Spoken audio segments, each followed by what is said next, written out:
ಓಂ ಸಮರ್ಥ ಸದ್ಗುರು ಶ್ರೀ ಸಾಯಿನಾಥಾಯ ನಮಃ. ಟಿಬೆಟ್ ಯೋಗಿ ಮಿಲಾರೆಪ ಚರಿತ್ರೆ ಅಧ್ಯಾಯ 3. ಕ್ಷುದ್ರೋಪಾಸನೆ.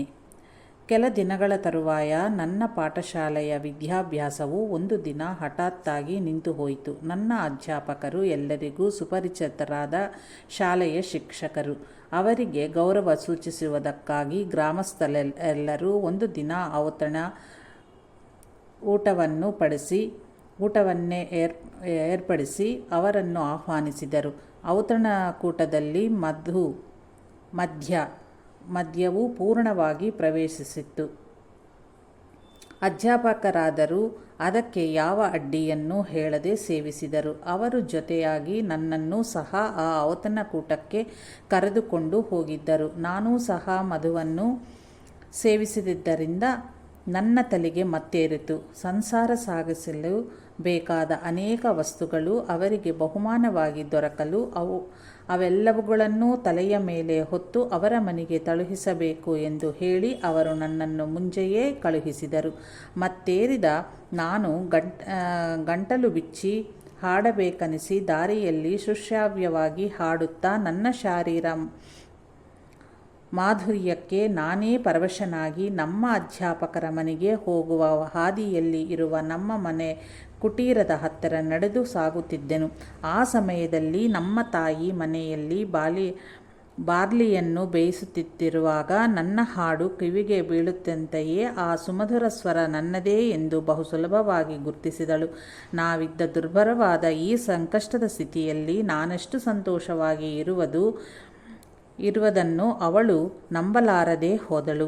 ಆ ಸ್ವರವು ನನ್ನದೇ ಎಂದು ತಿಳಿದು ಆಕೆಯ ಕಿವಿಗಳು ಮತ್ತು ಕಣ್ಣುಗಳು ಯಾವಾಗ ನಿರ್ಧರಿಸಿದೆವೋ ನಾನಾಗ ಆಕೆಯ ಮುಂದೆ ನಿಂತನು. ನಾನು ಆಕೆಯ ಕಣ್ಣಿಗೆ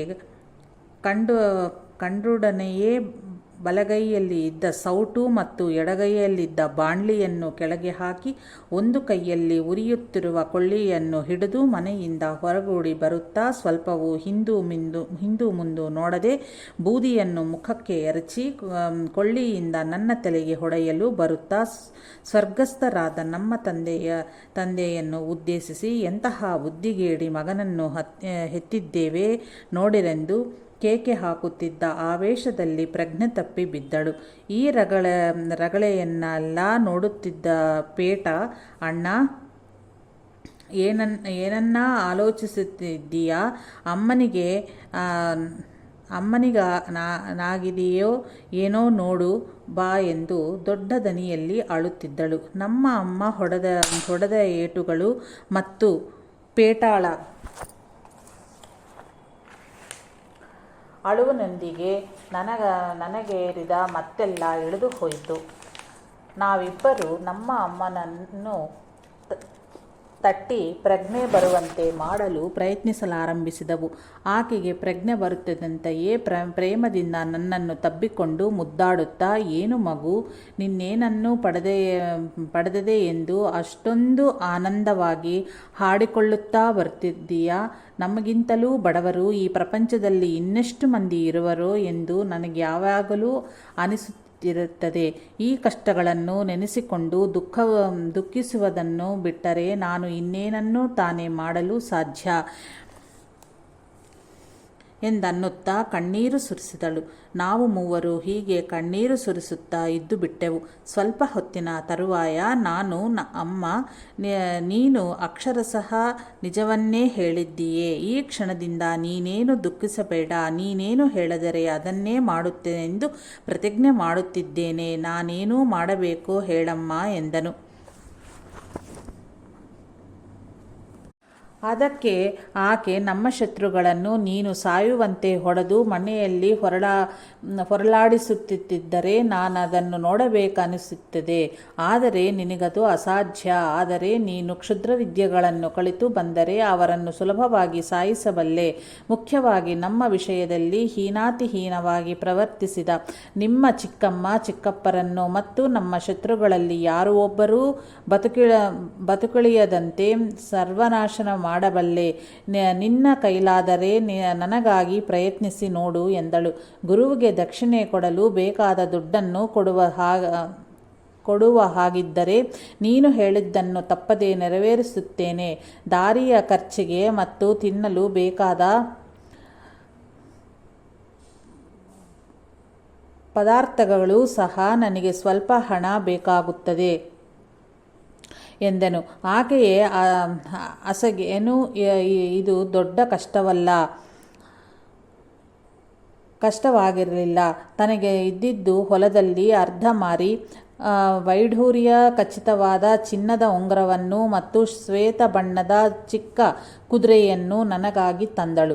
ವಸ್ತ್ರಗಳಿಗೆ ಬಣ್ಣ ಹಾಕಲು ಉಪಯೋಗಿಸುವ ಬಣ್ಣಗಳು ತುಂಬಿದ 2 ಚೀಲವನ್ನು ಮತ್ತು 2 ಚೀಲದ ತುಂಬ ಶುದ್ಧವಾದ ಸಕ್ಕರೆಯನ್ನು ಮಾರ್ಗದ ಮಧ್ಯದಲ್ಲಿ ಮಾರಿಕೊಂಡರೆ ನನ್ನ ಪ್ರಯಾಣ ಸುಖವಾಗಲೆಂದು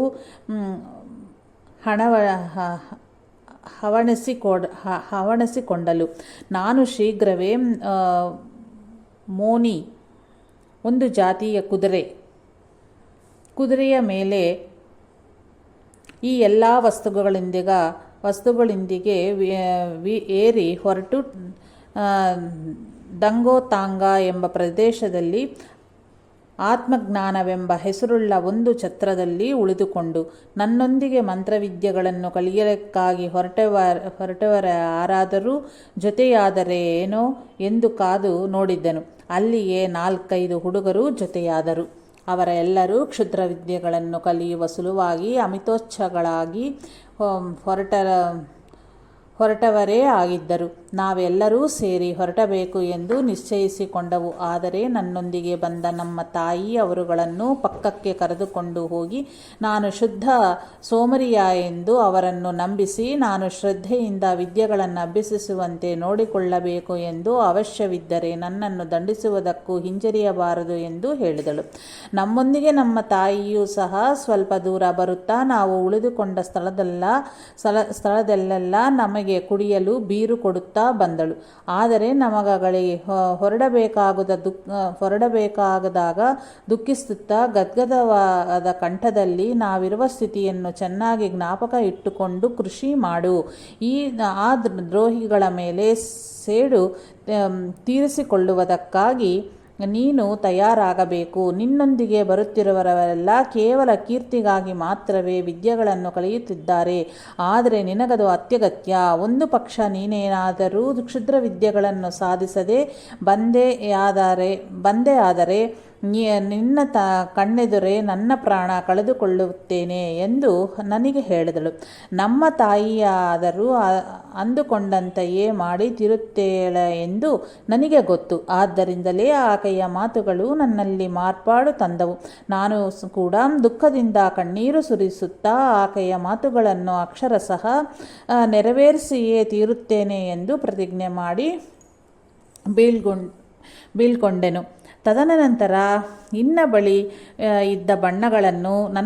ಇದ್ದ ಬಣ್ಣಗಳನ್ನು ಮಾರಿ ಚಿನ್ನದ ನಾಣ್ಯಗಳಾಗಿ ಮಾರ್ಪಡಿಸಿಕೊಂಡು ಪ್ರಯಾಣ ಮುಂದುವರಿಸಿ ಕ್ಷುದ್ರ ವಿದ್ಯೆಗಳನ್ನು ಕಲಿಸುವ ಗುರುಗಳಿರ ಊರಿಗೆ ನಾನು ಮತ್ತು ಸ್ನೇಹಿತರು ಸೇರಿದೆವು. ನಾನು ಕಲಿಯಬೇಕೆಂದಿರುವ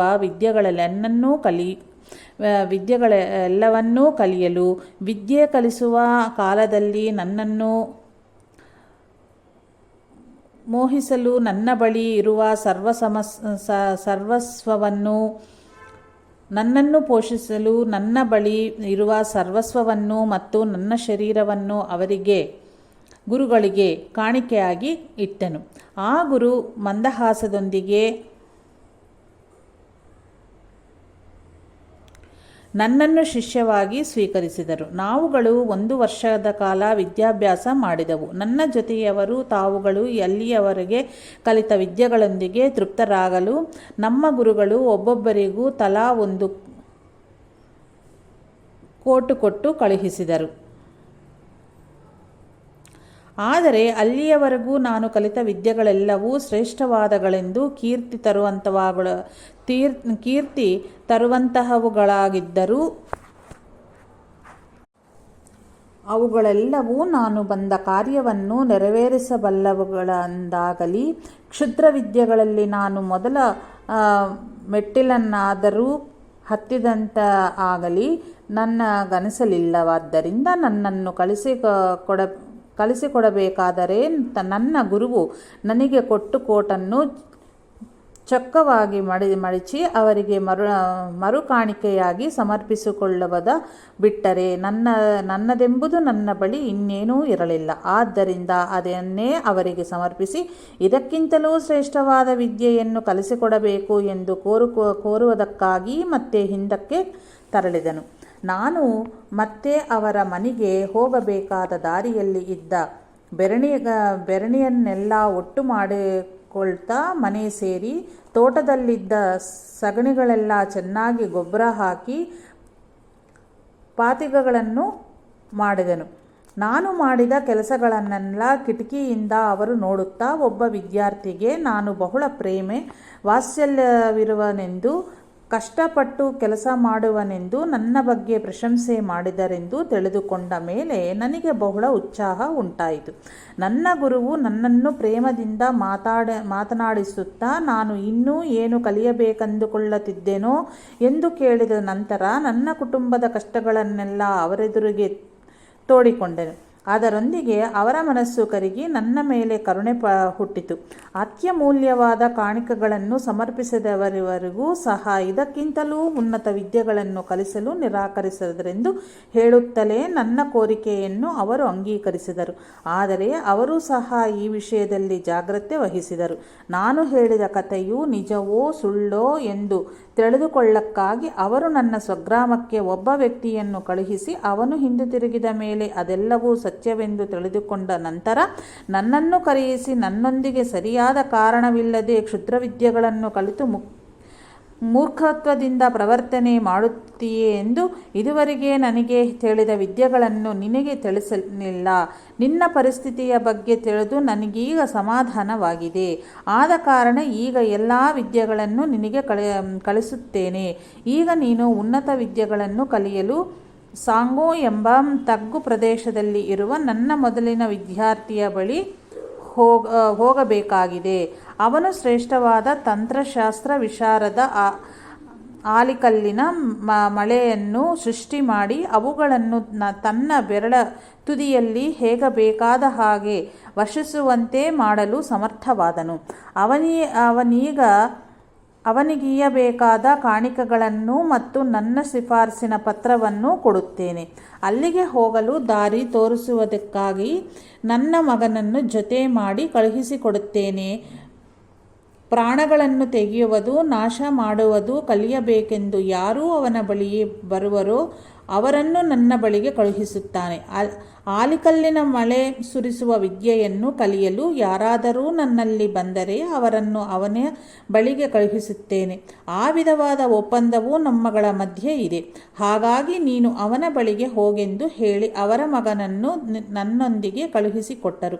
ಹೊಸ ಗುರುಗಳ ಮನೆಗೆ ಸೇರಿದೊಡನೆಯೇ ನನ್ನನ್ನವರು ಬಹಳ ಸಂತೋಷವಾಗಿ ಆಹ್ವಾನಿಸಿ ಒಂದು ಗುಹೆಯ ಒಳಗೆ ಇದ್ದು ವಿದ್ಯೆಗಳನ್ನು ಅಭ್ಯಸಿಸಬೇಕಾಗಿರುವುದರಿಂದ ಸಮರ್ಥವಾದ ಒಂದು ಚಿಕ್ಕ ಗುಹೆಯನ್ನು ನಿರ್ಮಿಸಿಕೊಳ್ಳೆಂದು ನನ್ನನ್ನು ಆದೇಶಿಸಿದರು. ಅದು ಸಂಪೂರ್ಣವಾದ ಮೇಲೆ ದೂರದಲ್ಲೂ ಇಳಿದುಕೊಂಡೇ ವಿನಾಶ ಮಾಡಲು ಸಮರ್ಥವಾದ ವಿದ್ಯೆಗಳನ್ನು ಅಭ್ಯಸಿಸುತ್ತಾ 15 ದಿನಗಳನ್ನು ಕಳೆದೆನು. ಆ ಸಾಧನೆ ಪೂರ್ಣಗೊಳ್ಳುತ್ತಿದ್ದಂತೆಯೇ ನನಗೊಬ್ಬ ದೇವತೆ ದರ್ಶನವಿತ್ತು. ರಕ್ತಸಿಕ್ತವಾದ 35 ತಲೆಗಳನ್ನು ನನ್ನ ಕಾಲುಗಳ ಮೇಲೆ ಹಾಕಿದಳು. ಮಾರನೆಯ ದಿನ ಬೆಳಿಗ್ಗೆ ನನ್ನ ಗುರುವು ನನ್ನ ಬಳಿ ಬಂದು ಇನ್ನೂ 2 ವ್ಯಕ್ತಿಗಳನ್ನು ಬಲಿ ಕೊಂಡಬೇಕಾಗಿರುವುದರಿಂದ ಅವರನ್ನು ಸಹ ಮುಗಿಸಬೇಕೆಂದುಕೊಂಡಿರುವೆಯೇ ಎಲ್ಲವೋ ಹೇಳೆಂದು ಕೇಳಿದರು. ಮಿಕ್ಕ 2 ವ್ಯಕ್ತಿಗಳೆಂದರೆ ನಮ್ಮ ಚಿಕ್ಕಮ್ಮ ಚಿಕ್ಕಪ್ಪರೇ. ಆದ್ದರಿಂದ ನನ್ನ ಹಾಗೆ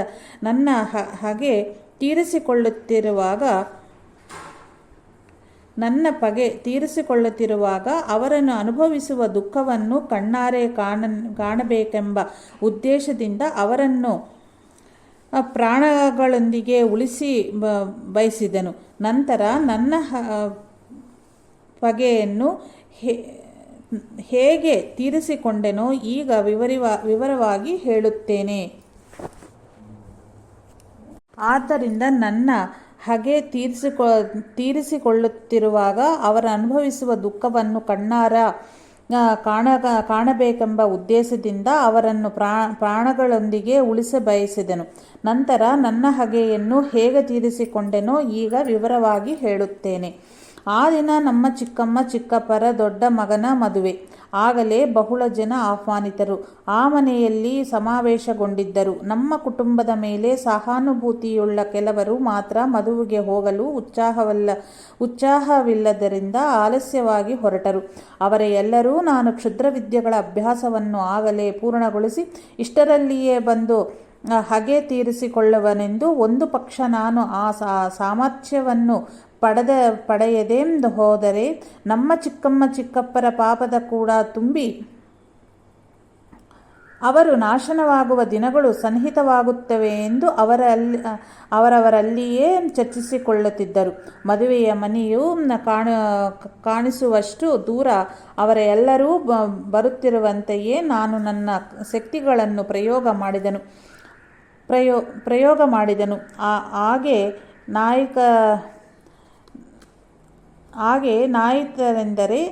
ಏನಾಯಿತೆಂದರೆ ಮನೆಗೆಲಸದಾಕೆ ಒಬ್ಬಳು ಬಾವಿಯಿಂದ ನೀರು ಸೇದಿಕೊಂಡು ಹೋಗಲು ಮನೆಯಿಂದ ಹೊರ ಬರುತ್ತಾ ಅಶ್ವಶಾಲೆಯ ಬದಿಯಿಂದ ಹೋಗುತ್ತಿರಲು ಅಲ್ಲಿಯ ದೃಶ್ಯವನ್ನು ನೋಡಿ ನಿಬ್ಬರಗಾದಳು. ಆ ಅಶ್ವಶಾಲೆಯಲ್ಲಿ ಕುದುರೆಗಳ ಬದಲು ದೊಡ್ಡ ದೊಡ್ಡ ಜೇಡಗಳು, ಹಾವುಗಳು ಮತ್ತು ಚೇಳುಗಳು ಆಕೆಯ ಕಣ್ಣಿಗೆ ಕಂಡವು.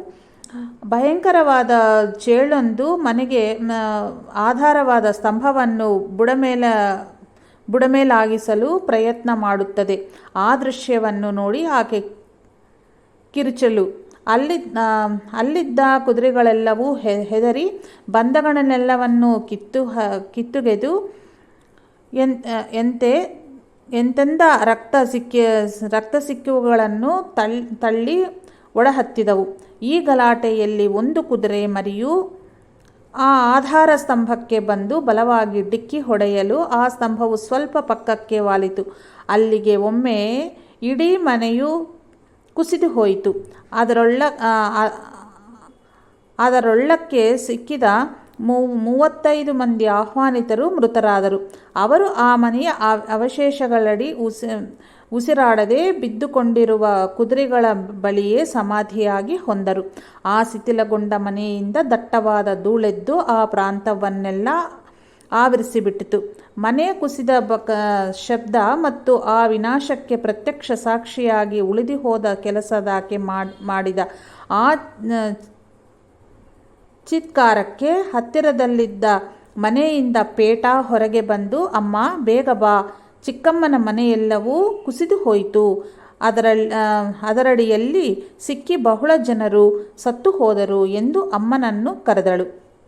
ನಮ್ಮ ಅಮ್ಮನಾದರೆ ತನ್ನ ಕಿವಿಯನ್ನು ತಾನೇ ನಂಬಲಾರದೆ ಹೊರಗೂಡಿ ಬಂದಳು. ಶಿಥಿಲಗೊಂಡ ಮನೆಯನ್ನು ಆವರಿಸಿದ್ದ ಧೂಳು ಕಡಿಮೆಯಾಗುತ್ತದಂತೆಯೇ ಆಕೆಯ ಕಣ್ಣಿಗೆ ಕಂಡ ಸರ್ವನಾಶನವನ್ನು ನೋಡಿ ವಿಜಯೋತ್ಸಾಹದಿಂದ ಉಬ್ಬಿ ಹೋಗುತ್ತಾ ಅಕ್ಕಪಕ್ಕದಲ್ಲಿ ಇದ್ದವರನ್ನು ಕರೆದು ಸಮರ್ಥವಾದ ತನ್ನ ಮಗನ ಕಾರ್ಯ ಚಾತುರ್ಯವನ್ನು ತೋರಿಸುತ್ತಾ ವಿವರವಾಗಿ ನನ್ನ ಮಗ ನನ್ನ ಕಣ್ಣಿಗೆ ದೊಡ್ಡ ಹಬ್ಬವನ್ನೇ ಕಾಣಿಸಿದನು. ಈ ಎಳೆ ವಯಸ್ಸಿನಲ್ಲಿ ನನಗೆ ಬಹಳ ತೃಪ್ತಿ ಆಯಿತು. ನಿಜವಾಗಿಯೂ ನಾವು ಪಟ್ಟ ಕಷ್ಟ ನಷ್ಟಗಳಿಗೂ ತಕ್ಕ ಪ್ರತಿಫಲವು ಈ ದಿನ ಲಭಿಸಿತು. ಈ ದಿನ ಮೊದಲು ನಾನು ಬದುಕಿರುವವರೆಗೂ ಬಹಳ ಸಂತೋಷವಾಗಿ ಇರುತ್ತೇನೆ. ಇಂತಹ ಆನಂದಕರವಾದ ಕ್ಷಣಗಳನ್ನು ನನ್ನ ಜೀವನದಲ್ಲಿ ಇದಕ್ಕೆ ಮೊದಲು ಎಂದಿಗೂ ಅನುಭವಿಸಿರಲಿಲ್ಲ ಎಂದು ಆನಂದದಿಂದ ಕೇಕೆ ಹಾಕಿದಳು. ಇದೆಲ್ಲವನ್ನು ಕೇಳಿಸಿಕೊಳ್ಳುತ್ತಾ ಹೊರಗೆ ಬಂದು ನೆರೆಹೊರೆಯವರಲ್ಲಿ ಕೆಲವರು ಆಕೆ ಹೇಳಿದ್ದೆಲ್ಲವೂ ನಿಜವೆಂದು ಭಾವಿಸಿದರು. ಮತ್ತೆ ಕೆಲವರು ಮಾತ್ರ ಸತ್ತವರ ಮೇಲೆ ಸ್ವಲ್ಪವೂ ಕನಿಕರವಿಲ್ಲದ ಕಠಿಣಾತ್ಮ ಎಂದು ಆಕೆಯನ್ನು ಭಾವಿಸಿದರು. ಆಕೆಯ ಈ ರೀತಿಯ ವರ್ತನೆಗೆ ಅವರೆಲ್ಲರೂ ತಕ್ಕ ಶಾಸ್ತಿಯನ್ನು ವಿಧವಾಗಿ ಹಿಂಸಿಸಿ ಮಾಡುವವರೇ ಆಗಿದ್ದರು. ಆದರೆ ಅವಸರ ಪಟ್ಟರೆ ಮತ್ತೆ ನಾನು ಮಂತ್ರಶಕ್ತಿಗಳನ್ನು ಪ್ರಯೋಗಿಸುತ್ತೇವೆ ಎಂದು ಭಯಪಟ್ಟು ಹಿಮ್ಮೆಟ್ಟಿದರು. ಮೊದಲು ನನ್ನನ್ನು ಕಂಡು ಹಿಡಿದು ಸಾಯಿಸಿದ ತರುವಾಯವೇ ಆಕೆಯನ್ನು ಶಿಕ್ಷಿಸಿದರೆ ತಮಗ್ಯಾವ ಪ್ರಮಾದವೂ ಆಗಲಾರದೆ ಎಂದು ಯೋಚಿಸಿದರು. ಇಷ್ಟರಲ್ಲಿಯೇ ಮನೆ ಕುಸಿದಾಗ ಚಿಕ್ಕಮ್ಮನೊಂದಿಗೆ ಸುರಕ್ಷಿತವಾಗಿ ತಪ್ಪಿಸಿಕೊಂಡು ಹೊರಬಿದ್ದ ಚಿಕ್ಕಪ್ಪನೂ ನಮ್ಮಮ್ಮನ ಮೇಲೆ ಬಂದು ಅವಳು ಕತ್ತು ಹಿಸುಕಿ ಸಾಯಿಸ ನೋಡಿದರು.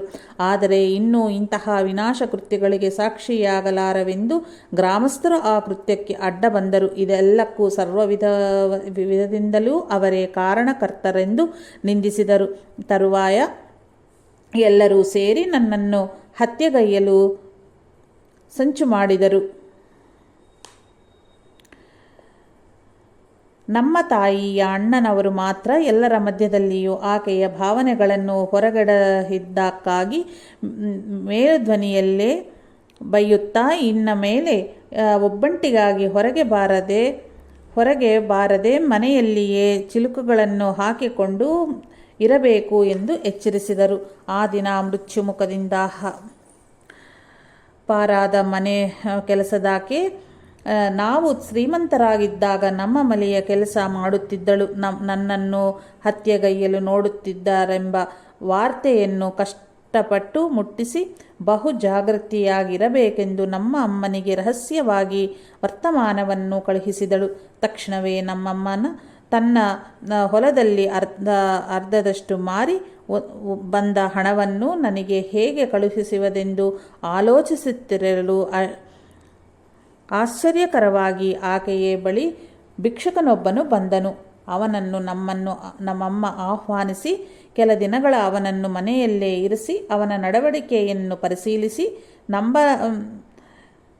ನಂಬಲಕ್ಕ ಅರ್ಹವಾದ ಎಂದು ನನಗೊಂದು ಸಂದೇಶವನ್ನು ಅವನ ಮುಖಾಂತರ ಕಳುಹಿಸಿಕೊಡಬಹುದೆಂದು ನಿರ್ಣಯಿಸಿಕೊಂಡು ಹಲವು ದಿನಗಳವನನ್ನು ಪೋಷಣೆ ಮಾಡಿ ಅವನಿಗೆ ಬೇಕಾದ ಸಣ್ಣ ಸಣ್ಣ ವಸ್ತುಗಳನ್ನು ಕೊಂಡು ಇತ್ತಳು. ಆ ಭಿಕ್ಷುವಿನ ಬಳಿ ಹರಿದು ಹೋದ ಹಳೆಯ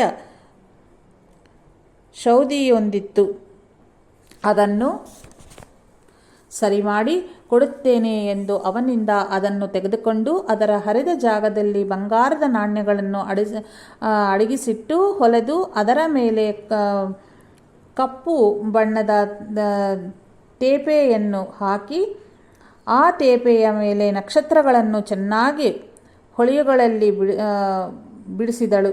ಆ ಸೌದಿಯನ್ನು ಅವನಿಗೆ ಅವನಿಗೆ ಹಿಂದಿರುಗಿಸಿ ಕೊಡುತ್ತಾ ಅದರೊಂದಿಗೆ ಅಂದವಾದ ಬಹುಮಾನವನ್ನು ಕೊಟ್ಟು ನಾನಿದ್ದ ಪ್ರದೇಶದ ವಿವರವನ್ನು ಹೇಳಿ ನನಗೊಂದು ಪತ್ರವನ್ನು ತೆಗೆದುಕೊಂಡು ಹೋಗಿ ಕೊಡಲು ಕೋರಿದಳು. ಆ ತರುವಾಯ ಆ ಭಿಕ್ಷಕನು ನನ್ನ ಬಳಿಯಿಂದ ಅದಕ್ಕೆ ಉತ್ತರ ತಂದಂತೆ ಎಲ್ಲರಿಗೂ ಪ್ರಚಾರ ಮಾಡೆಂದು ಹೇಳಿ ಸುಳ್ಳು ಪ್ರಚಾರ ಮಾಡಿಸಿದಳು. ಆಕೆ ಎಲ್ಲರನ್ನೂ ಎಷ್ಟು ಚೆನ್ನಾಗಿ ಮೋಸ ಮಾಡಿದ್ದಾಳೆಂದರೆ ಆಕೆಯೇ ನಾನು ಬರದಂತೆ ಪತ್ರವನ್ನು ಸೃಷ್ಟಿಸಿ ಅದನ್ನು ಗ್ರಾಮಸ್ಥರೆಲ್ಲರಿಗೂ ತೋರಿಸುವುದಕ್ಕಾಗಿ ತನ್ನ ಅಣ್ಣನಿಗೆ ಕಳುಹಿಸಿದಳು. ಅದರಲ್ಲಿ ನನಗೆ ವಿಶೇಷವಾದ ಮಂತ್ರಶಕ್ತಿಗಳಿವೆ ಎಂದು ನಮಗ್ಯಾವ ರೀತಿಯಲ್ಲಿ ಹಾನಿ ಮಾಡಿದರೂ ಅವರೆಲ್ಲರನ್ನೂ ನಾಶ ಮಾಡುತ್ತೇನೆ ಎಂದು ಇನ್ನೂ ಏನೇನೋ ಕಲ್ಪಿಸಿಕೊಂಡು ನಾನು ಬರದಂತೆ ಬರೆದಿದ್ದಳು. ಇದರೊಂದಿಗೆ ನನ್ನ ಮೇಲೆ ದ್ವೇಷ ಸಾಧಿಸುತ್ತಿದ್ದವರ ಆವೇಶವು ಅಣಗಿ ಹೋಯಿತು.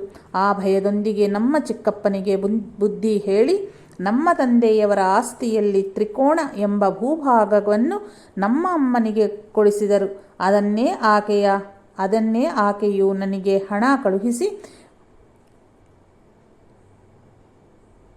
ಕೊಡಲೋಸೊಗೆ ಮಾರಬೇಕಾಗಿ ಬಂದಿತು. ನಮ್ಮಮ್ಮ ಕಳುಹಿಸಿಕೊಟ್ಟ ಯಾತ್ರಿಕ ಭಿಕ್ಷುಕನು ಬಹಳ ಕಷ್ಟಪಟ್ಟು ನಾನಿದ್ದ ಪ್ರದೇಶವನ್ನು ಹುಡುಕಿಕೊಂಡು ಬಂದು ನನ್ನನ್ನು ಭೇಟಿಯಾಗಿ ನಮ್ಮ ತಾಯಿ ತಂಗಿಯರ ಕ್ಷೇಮ ಸಮಾಚಾರಗಳೊಂದಿಗೆ ನಮ್ಮ ಅಮ್ಮ ಕಳುಹಿಸಿಕೊಟ್ಟ ಪತ್ರವನ್ನು ಸಹ ತಲುಪಿಸಿದನು. ಆಕೆಯು ಎಷ್ಟು ಜಾಗೃತಿಯಾಗಿ ಆ ಪದಗಳನ್ನು ಬಳಸಿಸಿದ್ದರೂ ಆ ಪತ್ರವು ನನಗೆ ಅರ್ಥವೇ ಆಗಲಿಲ್ಲ. ಇನ್ನೂ ಅಡಗಿಸಿಟ್ಟಿ ಬಂಗಾರದ ವಿಚಾರವಂತೂ ಏನೂ ಅರ್ಥವಾಗಲಿಲ್ಲ. ಆ ಪತ್ರದಲ್ಲಿ ಮೊದಲು ಆಕೆ ನನ್ನನ್ನು ಅಭಿನಂದಿಸುತ್ತಾ ಮನೆ ಕುಸಿದು ಜನಗಳು ಸತ್ತದ್ದನ್ನೆಲ್ಲ ಬರೆದು ನಮ್ಮ ನಾಶನವನ್ನು ಕೋರುತ್ತಿರುವ 4 ಮಂದಿ ನೆರೆಹೊರೆಯವರ ಬೆಳೆಯನ್ನು ಆಲಿಕಲ್ಲಿನ ಮಳೆಯಿಂದ ನಾಶಪಡಿಸುವಂತೆ ಕೋರುತ್ತಿದ್ದಳು. ನನ್ನ ಹತ್ಯೆಗೆ ನಡೆಯುತ್ತಿರುವ ಸಂಚಿನ ಬಗ್ಗೆಯೂ ಬರೆದು ತಿಳಿಸಿ ನನ್ನನ್ನು ಜಾಗೃತೆಯಿಂದ ಇರಬೇಕು ಎಂದು ಎಚ್ಚರಿಸಿದ್ದರು. ತದನಂತರ ನನಗೆ ತಲೆಬಾಲ ಅರ್ಥವಾಗದ ರೀತಿಯಲ್ಲಿ ಹೀಗೆ ಬರೆದಿದ್ದಳು: ನಿನಗೆ ಹಣದ ಅವಶ್ಯಕತೆ ಇದ್ದಲ್ಲಿ ನಕ್ಷತ್ರಗಳ ಬೆಳಕಿನ ಹಿಂದಿರುವ ಕತ್ತಲೆ ಹಾದಿಯ ಹಿಂದೆ ಅಡಗಿದ ಉತ್ತರ ದಿಕ್ಕಿನಲ್ಲಿ ಇರುವ ಕಂದಕದಲ್ಲಿ ಹುಡುಕು. ಅಲ್ಲಿ ನಮ್ಮ ಬಂಧುಗಳು 7 ಜನ ಕಾಣಸಿಗುತ್ತಾರೆ. ಅವರು ನಿನಗೆ ಬೇಕಾದವನ್ನೆಲ್ಲವನ್ನೂ ಹೊಂದಿಸಿಕೊಡುತ್ತಾರೆ. ನೀನು ಆ ಕಂದಕವನ್ನು ಕಂಡುಹಿಡಿಯಲಾಗದಲ್ಲಿ ಈ ಸಂದೇಶವನ್ನು ತಂದ ಯಾತ್ರಿಕನು ಅಲ್ಲಿಯೇ ವಾಸಿಸುತ್ತಾನೆ. ಇದರ ಬಗ್ಗೆ ಬೇರೆ ಯಾರನ್ನೂ ಕೇಳಬೇಡ. ಇದೆಲ್ಲವೂ ನನಗೆ ಬಿಡಿಸಲಾಗದ ಒಗ್ಗಟ್ಟಿನಂತೆ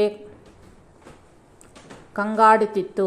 ನನ್ನ ವಿಷಯವಾಗಲಿ ಅದರಲ್ಲಿ ವಾಸಿಸುವ 7 ಜನ ನಮ್ಮ ಬಂಧುಗಳ ಬಗ್ಗೆ ಆಗಲಿ ನನಗೇನೂ ತಿಳಿಯದು. ಅದರಲ್ಲಿ ನಾನು ಕೇಳಿದ ಪ್ರಶ್ನೆಗೆ ಯಾತ್ರಿಕ ಏನು ಹೇಳಲಾದನು. ನಾನು ಎಷ್ಟು ಮಂತ್ರಗಳನ್ನು ಅರಿತಿದ್ದರೂ ಸಹ ಇದೆಲ್ಲವೂ ನನಗೆ ಇಂದ್ರಜಾಲದಂತೆಯೇ ಅನಿಸಿತು. ಆದ್ದರಿಂದ ನಾನು ಆ ಪತ್ರವನ್ನು ನನ್ನ ಗುರುವಿಗೆ ಕಳುಹಿಸಿದೆನು. ಹಾಗೆ ತೀರಿಸಿಕೊಂಡ ನಂತರವೂ ಸಹ ಮತ್ತೆ ಆಲಿಕಲ್ಲಿನ ಮಳೆಯನ್ನು ಕೋರುತ್ತಿರುವ ಆಕೆಯ ಕೋರಿಕೆಗೆ ಅವರು ಆಶ್ಚರ್ಯಚಕಿತರಾದರು. ಆದರೆ ನನ್ನ ಈ ಪತ್ರದ ಸಮಸ್ಯೆಯನ್ನು ಅವರು ಯಾವ ರೀತಿಯಲ್ಲೂ ಬಗೆಹರಿಸಲಾರದಾದರು. ಆದರೆ ಅವರ ಹೆಂಡತಿ ಸ್ತ್ರೀಯರಿಗಿರುವ ಸಹಜವಾದ ಬುದ್ಧಿಕೌಶಲ್ಯತೆಯಿಂದ ನನ್ನ ಸಮಸ್ಯೆಗೆ ನಿರಾಯಾಸವಾಗಿ ಪರಿಹಾರ ಮಾಡಿಕೊಟ್ಟರು. ಆಕೆಯು ನನ್ನೊಂದಿಗೆ ಬಂದಿದ್ದ ಯಾತ್ರಿಕನನ್ನು ಕರೆದು ಅವನನ್ನು ಸ್ವಲ್ಪ ಹೊತ್ತು ಜಾಗ್ರತೆಯಿಂದ ಪರಿಶೀಲಿಸಿದ ಅನಂತರ ಒಂದು ದೊಡ್ಡ ಜ್ವಾಲೆಯನ್ನು ಉರಿಸಿ ಅವನು ಕುಡಿಯಲಿಕ್ಕಾಗಿ ಬೀರುವನ್ನು ಕೊಟ್ಟು ಬಹಳ ಚಾಕಚಕ್ಯದೊಂದಿಗೆ ಅವನ ಕೌದಿಯನ್ನು ಎಳೆದುಕೊಂಡು ಹೊದ್ದು ಕೋಣೆಯಲ್ಲಿ ಹಾಗೂ ಹೀಗೂ ಆಡುತ್ತಾ ಅಲ್ಲಿಂದ ತಪ್ಪಿಸಿಕೊಂಡು ಉಪ್ಪರಿಗೆಯ ಮೇಲಿದ್ದ ಕೋಣೆಯೊಳಗೆ ಹೋಗಿ ಕೌದಿಯ ಮೇಲೆ ಹೊಲಿದ ಕಪ್ಪು ಬಣ್ಣದ ತ್ಯಾಪೆಯನ್ನು ತೆಗೆದು ನಮ್ಮ ತಾಯಿ ಅದರಲ್ಲಿ ಅಡಗಿಸಿಟ್ಟ ಬಂಗಾರದ ನಾಣ್ಯಗಳನ್ನು ಹೊರಗೆ ತೆಗೆದುಕೊಟ್ಟರು. ತದನಂತರ ಆ ಕೌದಿಯನ್ನು ಮೊದಲಿನಂತೆಯೇ ಹೊಲೆದು ಮತ್ತೆ ಅವನಿಗೆ ಹಿಂದಿರುಗಿಸಿ ಆ ರಾತ್ರಿ ಅಲ್ಲಿಯೇ ಉಳಿದುಕೊಳ್ಳ ಎಂದು ಕೋರಿದರು. ಅವನು ನಿದ್ರಿಸಿದ ಮೇಲೆ ನನ್ನ ಬಳಿಗೆ ಬಂದು ನಿನ್ನ ಗುರುಗಳು ನಿನ್ನನ್ನು ಬೇಗ ಬಾರೆಂದು ಕರೆಯುತ್ತಿದ್ದಾರೆ ಎಂದರು. ಅವರ ಕೋಣೆಯೊಳಗೆ ನಾನು ಹೋದದೊಡನೆಯೇ ಆಕೆ 7 ಬಂಗಾರದ ನಾಣ್ಯಗಳನ್ನು ನನ್ನ ಕೈಯಲ್ಲಿ ಸುರಿದರು. ನಾನು ಹೇಗೆ ಕಂಡುಹಿಡಿದರೆಂದು ಕೇಳಿದನು. ನಿಮ್ಮ ತಾಯಿಯವರು ಬಹಳ ಬುದ್ಧಿವಂತರಪ್ಪ. ಆ ಯಾತ್ರಿಕನ ಕೌದಿ ಉತ್ತರ ದಿಕ್ಕಿನಲ್ಲಿ ಇರುವ ಕಂದಕದಲ್ಲಿ ಸೂರ್ಯನ ಕಿರಣಗಳು ಪ್ರವೇಶಿಸಿತು. ಹಾಗೆಯೇ ಕಂದಕದಲ್ಲಿಯೂ ಸಹ ಸೂರ್ಯನ ಕಿರಣಗಳು ಪ್ರವೇಶಿಸುವುದಿಲ್ಲ. ಆಕೆಯು ಹಾಕಿದ ತ್ಯಾಪೆ ಮತ್ತು ನಕ್ಷತ್ರಗಳೇ ಕತ್ತಲಿಗೂ ಮತ್ತು ನಕ್ಷತ್ರಗಳಿಗೂ ಸಂಕೇತ. ಆಕೆಯು ಆ ಹಣದ ಬಗ್ಗೆ ಆ ಯಾತ್ರಿಕರನ್ನು ಕೇಳು ಎಂದು ಹೇಳಿದ ಕಾರಣವೇನೆಂದರೆ ನಿನ್ನ ದೃಷ್ಟಿಯನ್ನು ಅವನೆಡೆಗೆ ಹಾಯಿಸಂತರ್ಥ ಎಂದು ಹೇಳುತ್ತಾ ತಾನು ಹೇಗೆ ಇದನ್ನು ತಿಳಿದುಕೊಂಡರೋ ವಿವರಿಸಿದರು. ನಾವು ಛೇದಿಸಲಾಗದೆ ಆ ಸಂಕೇತದ ರಹಸ್ಯಗಳು ನಮಗೆ ಮಕ್ಕಳಾಟವೆಂದು ಅನಿಸಿತು. ಪುರುಷರಾದ ನಾವು ಆ ಸ್ತ್ರೀಯ ಬುದ್ಧಿವಂತಿಕೆ ಮುಗ್ಧರಾದೆವು. ಆಗ ನಮ್ಮ ಗುರುಗಳು ಹೀಗೆಂದರು: ತಪೋಶಕ್ತಿ ಎಂಬುದು ಸ್ತ್ರೀಯರಿಗೆ ಸಹಜವಾದ ಗುಣವೆಂದು ಈಗ ಇನ್ನೊಮ್ಮೆ ರುಜುವಾಯಿತು. ತದನಂತರ ನಾನು ಯಾತ್ರಿಕನಿಗೆ ಸಣ್ಣ ಮತ್ತು ಗುರುಪತ್ನಿಗೆ ದೊಡ್ಡ ಉಡುಗೊರೆಯನ್ನು ಕೊಟ್ಟೆನು. 3 ಬಂಗಾರದ ನಾಣ್ಯಗಳನ್ನು ನನ್ನ ಗುರುಗಳಿಗಿತ್ತು. ಆಲಿಕಲ್ಲಿನ ಮಳೆಯನ್ನು ವರ್ಷಿಸುವ ವಿದ್ಯೆಯಲ್ಲಿ ನನ್ನ ಇಷ್ಟದಂತೆ ನಡೆಸುವುದನ್ನು ಕಲಿಸಿಕೊಡಬೇಕೆಂದು ಕೋರಿದನು. ಆದರೆ ಅವರು ಮಾಡಿಕೊಂಡ ಒಪ್ಪಂದದ ಪ್ರಕಾರ ನಾನು ಇದುವರೆಗೂ ಮಂತ್ರವಿದ್ಯೆಗಳನ್ನು ಅಭ್ಯಾಸ ಮಾಡಿದ ಗುರುಗಳ ಬಳಿಗೆ ನನ್ನನ್ನು ಹೋಗೆಂದು ಸೂಚಿಸುತ್ತಾ ಅವರಿಗೆ ಕೊಡಲು ಒಂದು ಪತ್ರವನ್ನು ಮತ್ತು ಕಿರುವಸ್ತ್ರ ಪೇಟೆಯನ್ನು ನನಗಿತ್ತು ಕಳುಹಿಸಿದರು. ಕೆಲವು ವಾರಗಳ ಹಿಂದೆ ನಾನು ಬಿಟ್ಟು ಹೊರಟು ಗುರುಗಳ ಮನೆಗೆ ಸೇರಿ ಪತ್ರ ಮತ್ತು ವಸ್ತ್ರವನ್ನು ಅವರಿಗೆ ಕೊಡುತ್ತಾ ನನ್ನ ಬಳಿ ಉಳಿದಿದ್ದ ಬಂಗಾರದ ನಾಣ್ಯಗಳನ್ನು ಅವರಿಗೆ ಕೊಟ್ಟುಬಿಟ್ಟೆನು. ನನ್ನ ಮಂತ್ರವಿದ್ಯೆಗಳ ಪ್ರದರ್ಶನವನ್ನು ಅವರು ಕೇಳಿ ತಿಳಿದುಕೊಂಡು ತರುವಾಯ ನನಗೆ ಬೇಕಾದ ವಿದ್ಯೆಗಳನ್ನು ಕಲಿಸಲು ಅವರು ಅಂಗೀಕರಿಸಿದರು. ಆಗ ನಾನು ಗುಹೆಯಲ್ಲಿ ಕುಳಿತು 7 ದಿನಗಳ ಕಾಲ ವಿದ್ಯಾಭ್ಯಾಸ ಮಾಡಿದೆನು. ನಾನು 7 ದಿನಗಳ ಕಾಲ ವಿದ್ಯಾಭ್ಯಾಸ ಮಾಡಿದೆನು. 7ನೆಯ ದಿನ ನಾನು ಮಂತ್ರವನ್ನು ಪರಿಶೀಲಿಸುತ್ತಿದ್ದಾಗ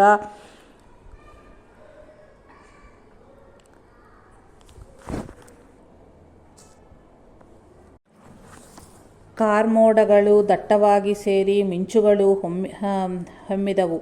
ಆದರೆ ಬೆಳೆಗಳು ದೊಡ್ಡ ಪ್ರಮಾಣದಲ್ಲಿ ನಷ್ಟವಾಗುವ ಸಮಯ ಬರುವವರೆಗೂ ಆಲಿಕಲ್ಲಿನ ಮಳೆಯನ್ನು ಸುರಿಸಬಾರದೆ ಎಂದು ನನ್ನ ಗುರುಗಳು ಹೇಳಿದ್ದರಿಂದ ಬಾರ್ಲಿ ಪೈರು ಚೆನ್ನಾಗಿ ಬೆಳೆದು ತೆನೆಗಳಿದ್ದು ಆ ಭಾರಕ್ಕೆ ಬಾಗಿ ಸಮಯ ಬರುವವರೆಗೂ ಕಾಯಬೇಕಾಗಿ ಬಂದಿತು. ಕಡೆಗೆ ನಾನು ನಮ್ಮ ಗ್ರಾಮಕ್ಕೆ ಹೊರಟು ತೂಫಾನು ಸೃಷ್ಟಿಸಲು ನನಗನುಮತಿ ದೊರೆಯಿತು. ಇನ್ನೊಂದಿಗೆ ನನ್ನ ಸಹಪಾಠಿಯು ಬಂದನು. ಅವನು ದೃಢಕಾಯವಾಗಿ ಇದ್ದನು. ಓಟದಲ್ಲಿ ಅವನನ್ನು ಮೀರಿಸುವವರೇ ಇರಲಿಲ್ಲ. ಅವನಿಗವನೇ ಸಾಟಿ. ನಮ್ಮ ಗ್ರಾಮಕ್ಕೆ ನಾವಿಬ್ಬರೂ ಹೋಗುತ್ತಾ ದಾರಿಯಲ್ಲಿ ನಮ್ಮನ್ನು ಯಾರು ಗುರುತಿಸಿದರೂ ನಾವಿಬ್ಬರೂ ಯಾತ್ರಿಕರೆಂದು ಹೇಳಿಕೊಂಡು ನಮ್ಮ ಗ್ರಾಮವನ್ನು ಸೇರಿದೆವು. ನಾವು ಹೋಗುವ ದಾರಿಯ 2 ಬದಿಯೂ ಅಧಿಕವಾದ ಫಸಲಿನ ಇಳುವರಿಯನ್ನುವ ಹೊಲಗಳಿಂದ ತುಂಬಿದ್ದವು. ನಮ್ಮ ಗ್ರಾಮದ ಪೂರ್ವಿಕರೆಂದು ತಮ್ಮ ಜೀವಮಾನದಲ್ಲಿ ಕಂಡು ಕೇಳರಿಯದ ರೀತಿಯಲ್ಲಿ ಹೊಲಗಳು ಸಮೃದ್ಧವಾಗಿ ಬೆಳೆದು ಕೊಯ್ಲಿಕ್ಕೆ ಸಿದ್ಧವಾಗಿ ಇದ್ದವು. ಸಮೃದ್ಧವಾಗಿ ಫಸಲು ಬಂದ ಕಾರಣ ಗ್ರಾಮಸ್ಥರೆಲ್ಲರಿಗೂ ಸಮಾನವಾದ ಅವಕಾಶ ಸಿಗುವಂತಾಗಲು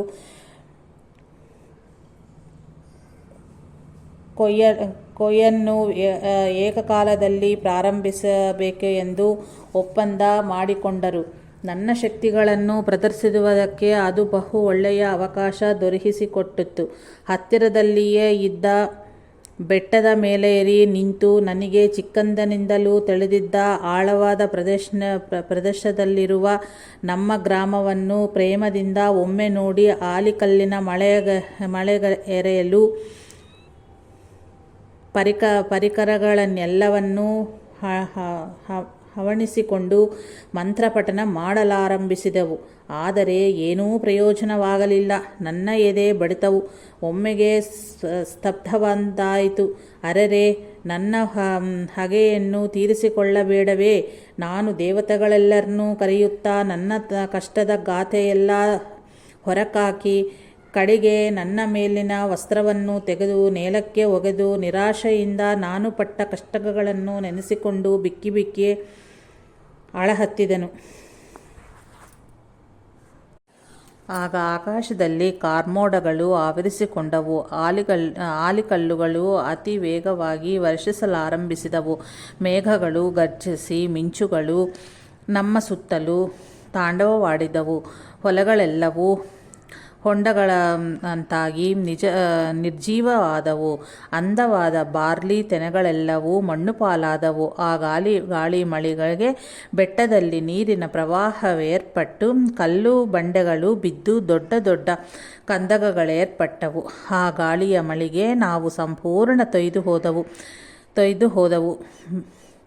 ಚಳಿ ನಮ್ಮನ್ನು ತೀವ್ರವಾಗಿ ಬಾಧಿಸುತ್ತಿತ್ತು. ನಾವು ಹತ್ತಿರದಲ್ಲಿದ್ದಲ್ಲ ಒಂದು ಗುಹೆಯೊಳಗೆ ಸೇರಿ ಚಕ್ಕಿಗಳನ್ನು ಒಟ್ಟು ಮಾಡಿ ಬೆಂಕಿ ಹೊತ್ತಿಸಿ ಬೆಳಿ ಕಾಯಿಸಿಕೊಳ್ಳುತ್ತಿದ್ದವು. ಆಗ ನಮ್ಮ ಗ್ರಾಮಸ್ಥರು ಮಾತಾಡಿಕೊಂಡು ಹೋಗುತ್ತಿರುವ ಶಬ್ದ ಕೇಳಿಸಿತು. ಅವರಲ್ಲಿ ಕೆಲವರು ಹತ್ತಿರದಲ್ಲಿಯೇ ಪ್ರಾರಂಭಗೊಳ್ಳಿರುವ ಕೊಯ್ಲಿನ ಹಬ್ಬಕ್ಕೆ ಸಿದ್ಧತೆಗಳಿಗಾಗಿ ಬೇಟೆಗೆ ಕಾಡುಳ್ಳಕ್ಕೆ ಹೋಗಿ ಗಾಳಿ ಮಳೆಯಲ್ಲಿ ಸಿಕ್ಕಿಕೊಂಡರು. ಅವರು ಅಲ್ಲಿ ಬರುತ್ತಾ ಹೀಗೆ ಮಾತನಾಡಿಕೊಳ್ಳುತ್ತಿದ್ದರು: ಇದೆಲ್ಲಕ್ಕೂ ಕಾರಣ ಮೂರ್ಖನಾದ ಆ ಮಂತ್ರವಾದಿಯೇ. ಎಷ್ಟು ಜನ ಸತ್ತು ಹೋದರೂ ಆ ದೇವರಿಗೆ ಗೊತ್ತು. ಈಗ ನೋಡಿ ನಮ್ಮ ಬೆಳೆಗಳೆಲ್ಲ ಯಾವ ಸ್ಥಿತಿಯಲ್ಲಿದೆಯೋ ಎಂದು. ಎಲ್ಲರೂ ಸೇರಿ ಅವನನ್ನು ಹಿಡಿದು ಅವನ ಮೂಲೆಗಳನ್ನು ಮುರಿದು ಬಿಡೋಣ ಎಂದುಕೊಂಡು ಅವರು ನಾವಿದ್ದ ಗುಹೆಯ ಮುಂದೆಯೇ ಹೋಗುತ್ತಿರಬೇಕಾದರೆ ಅವರಲ್ಲಿ ಒಬ್ಬರು ವೃದ್ಧನು, ಯೋ, ದೊಡ್ಡ ದನಿಯಲ್ಲಿ ಮಾತನಾಡಬೇಡಿ, ಅಲ್ಲಿ ನೋಡಿ, ಆ ಮೇಲಿರುವ ಗುಹೆಯಿಂದ ಹೊಗೆ ಬರುತ್ತಿದೆ. ಅವರಲ್ಲಿ ಒಬ್ಬ ವೃದ್ಧನು, ದೊಡ್ಡ ಧ್ವನಿಯಲ್ಲಿ ಮಾತನಾಡಬೇಡಿ, ಅಲ್ಲಿ ನೋಡಿ, ಅಲ್ಲಿ ಆ ಮೇಲಿರುವ ಗುಹೆಯಿಂದ ಹೊಗೆ ಬರುತ್ತಿದೆ. ಅದರಲ್ಲಿ ಯಾರಿದ್ದಾರೋ ಏನೋ ಎಂದನು. ಆಗ ಒಬ್ಬ ಯುವಕನೆಂತೆಂದನು, ನಿಶ್ಚಯವಾಗಿಯೂ ಅಲ್ಲಿ ಮಂತ್ರವಾದಿಯೇ ಇರುವೆನೆಂದು ಪಂದ್ಯ ಕಟ್ಟುತ್ತೇನೆ.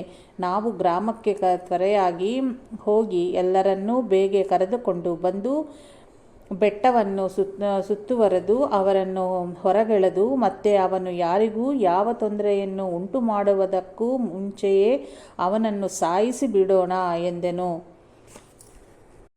ಅವರು ಹಾಗೆ ವೇಗವಾಗಿ ಬೆಟ್ಟ ಇಳಿಯುತ್ತಿದ್ದ ಹೆಜ್ಜೆಗಳ ಚಪ್ಪಳವು ನಮ್ಮಿಬ್ಬರ ಕಿವಿಗೆ ಬೀಳುತ್ತಂತೆಯೇ ಸಿಂಹಬಲವೂ ವಾಯುವೇಗವೂ ಉಳ್ಳ ನನ್ನ ಸ್ನೇಹಿತನು, ನೀನು ಇಲ್ಲಿಂದ ಬೇಗ ಹೊರಟು ಹೋಗು. ನಾನು ನಿನ್ನಂತೆಯೇ ನಟನೆ ಮಾಡಿ ಇವರನ್ನು ಗೊಂದಲಕ್ಕೀಡು ಮಾಡುತ್ತೇನೆ ಎಂದೆನು. ಮತ್ತೆ ನಾವು ಛತ್ರದಲ್ಲಿ ಸೇರೋಣ ಎಂದೆನು. ಓಟದಲ್ಲಿ ಅವನಿಗಿದ್ದ ಶಕ್ತಿ ಏನೆಂಬುದನ್ನು ನಾನು ಬಲ್ಲೆನಾದ್ದರಿಂದ ಅವನನ್ನು ಅಲ್ಲಿಯೇ ಬಿಟ್ಟು ನಾನು ಬಹು ವೇಗವಾಗಿ ಅಲ್ಲಿಂದ ತಪ್ಪಿಸಿಕೊಂಡೆನು. ಅತಿ ಹತ್ತಿರವೇ ಇದ್ದ ನನ್ನ ತಾಯಿಯನ್ನು ಮತ್ತು ತಂಗಿಯನ್ನು ಭೇಟಿಯಾಗಿ ಆನಂದಿಸುವ ಕಣ್ಣುಗಳನ್ನು ಕಳೆದುಕೊಳ್ಳುವುದು ಬಿಟ್ಟರೆ ನನಗೆ ಅನ್ಯ ಮಾರ್ಗವಿಲ್ಲವು. ಆನಂದಿಸುವ ಕ್ಷಣಗಳನ್ನು ಕಳೆದುಕೊಳ್ಳುವುದು ಬಿಟ್ಟರೆ ನನಗೆ ಅನ್ಯ ಮಾರ್ಗವಿರವಿಲ್ಲ.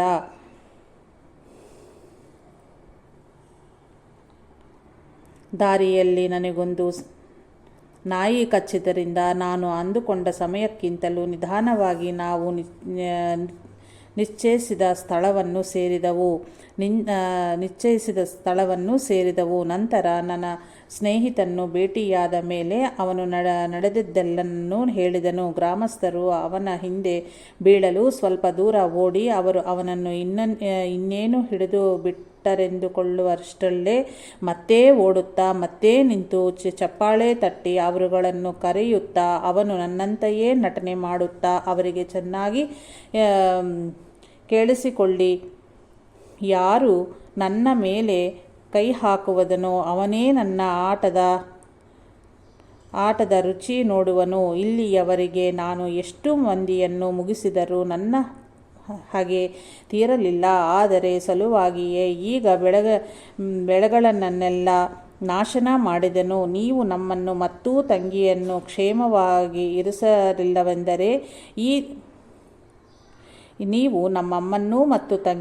ಕ್ಷೇಮವಾಗಿ ಇರಿಸಲಿಲ್ಲವೆಂದರೆ ಈ ಬಾರಿ ಈ ತಗ್ಗು ಪ್ರದೇಶವನ್ನೆಲ್ಲ ನಾಶನಪಡಿಸಿ ಮರುಭೂಮಿಯಾಗಿ ಮಾಡಿಬಿಡುತ್ತೇನೆ. ನನ್ನ ಮಾತನ್ನು ಲಕ್ಷ್ಯದಲ್ಲಿಟ್ಟಿದ್ದರೆ ಏನು ಮಾಡುತ್ತೇನೋ ಮುಂದೆ ನೀವೇ ನೋಡುವಿರಿ. ನನ್ನ ಮಾತನ್ನು ಲಕ್ಷ್ಯದಲ್ಲಿ ಇಡದಿದ್ದರೆ ಏನು ಮಾಡುತ್ತೇನೋ ಮುಂದೆ ನೀವೇ ನೋಡಿರಿ ಎಂದು ನನ್ನ ಸ್ನೇಹಿತನು ಅವರನ್ನು ಬೆದರಿಸಿದನು. ನನ್ನನ್ನು ಮುಗಿಸಬೇಕೆಂದಿರುವವರೆಗೂ ಈ ಎಚ್ಚರಿಕೆಯಿಂದ ಭಯ ಆವರಿಸಿತು. ಅವರೆಲ್ಲರೂ ಶಾಂತರಾಗಿ ಶಕ್ತಿಗಿಂತ ಬುದ್ಧಿಯೇ ಲೇಸೆಂದು ಅವರವರಲ್ಲಿಯೇ ನಿರ್ಣಯಿಸಿಕೊಂಡು ನನ್ನ ಮೇಲೆ ದ್ವೇಷ ಸಾಧಿಸಕ್ಕಾಗಲಿ ಒಬ್ಬರನ್ನೊಬ್ಬರು ನಿಂದಿಸಿಕೊಳ್ಳುತ್ತಾ ಅವರವರ ದಾರಿಯನ್ನು ಹಿಡಿದರು.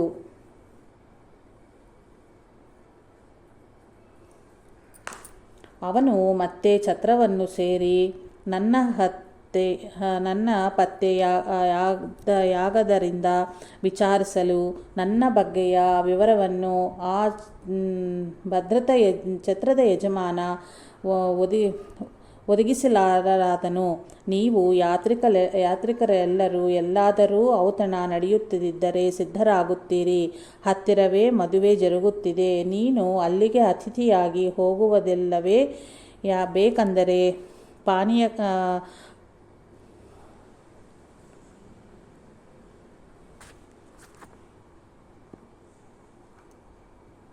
ಬೇಕೆಂದರೆ ಪಾನೀಯಕ್ಕಾಗಿ ನಾನೊಂದು ಪಾತ್ರೆಯನ್ನು ಕೊಡುತ್ತೇನೆ ಎಂದನು.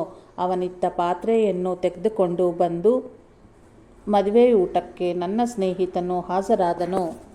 ಅಷ್ಟರಲ್ಲಿಯೇ ನಾನು ಅಲ್ಲಿಗೆ ಸೇರಿದ್ದರಿಂದ ನಾವಿಬ್ಬರೂ ಅಲ್ಲಿ ಭೇಟಿಯಾದೆವು. ನಿನಗೆ ನಿಗದಿಯಾದ ಸಮಯಕ್ಕೆ ಬರಲಿಲ್ಲವೆಂದು ಕೇಳಿದನು. ನಾನು ನಾಯಿ ಕಚ್ಚಿದ ವಿಚಾರವನ್ನು ಅವನಿಗೆ ತಿಳಿಸಲು ಅವನು ಚಿಂತಾತುರನಾದನು. ನಾವು ಅಲ್ಲಿಂದ ಹೊರಟು ನಿಧಾನವಾಗಿ ನಮ್ಮ ಮೊದಲ ಗುರುಗಳಲ್ಲಿಗೆ ಹೋಗಿ ಸೇರಿದೆವು. ಗುರುಗಳಾದರೂ ತಮ್ಮ ಮಂತ್ರಶಕ್ತಿಯಿಂದ ನಾವು ಮಾಡಿ ಬಂದಿರುವ ಕೆಲಸಗಳನ್ನೆಲ್ಲವನ್ನು ಮುಂಚೆಯೇ ತಿಳಿದುಕೊಂಡಿದ್ದು ನಮಗೆ ಅತ್ಯಾಶ್ಚರ್ಯವಾಯಿತು. ನಾವೇನಾದರೂ ಹೇಳುವುದಕ್ಕೆ ಮುಂಚೆಯೇ ಅವರು ನಮ್ಮನ್ನು ಅಭಿನಂದಿಸಿದರು. ಎಷ್ಟೋ ಮಂದಿಯ ಸಾವಿಗೆ ಕಾರಣವಾದ ನನ್ನ ಹಗೆಯನ್ನು ತೀರಿಸಿಕೊಂಡು ಬಹಳ ಪಾಪವನ್ನು ಮೂಟೆಗಟ್ಟಿಕೊಳ್ಳುವುದಕ್ಕಾಗಿ ಹೀಗೆ ತಂತ್ರವಿದ್ಯೆಗಳಲ್ಲಿ ಅಲ್ಲಿಯವರೆಗೆ ಮುಳುಗಿ ಹೋಗುವಂತಾಯಿತು.